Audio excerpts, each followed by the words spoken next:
રિક્ષા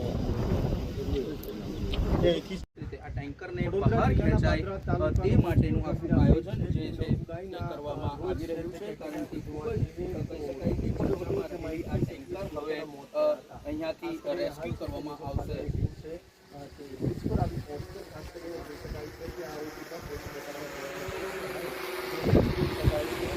હાલ છે જે સ્પેશિયલ ટીમ છે જે મરીન ટીમ છે પોરબંદરથી બોલાવવામાં આવી છે, જેના દ્વારા ટેન્કરને બહાર કાઢવાની છે તે કામગીરી હાલ તંત્ર જે ટીમ દ્વારા છે એ હાલ કામગીરી ટેન્કર હટાવવાની કામગીરી હાથ ધરવામાં આવી રહી છે. અને ચોક્કસ પ્રમાણે કહી શકાય છે કે 22 દિવસ સુધી છે ત્યાં ટેન્કર લટકી રહ્યું, હવામાં બ્રિજ પર લટકી રહ્યું, આખરે એકબીજાને ખો આપવામાં આવી તંત્ર દ્વારા. ત્યારબાદ હવે ક્યાંક ને ક્યાંક જોઈ શકાય છે તમામ દ્રશ્યો કે હાલ જે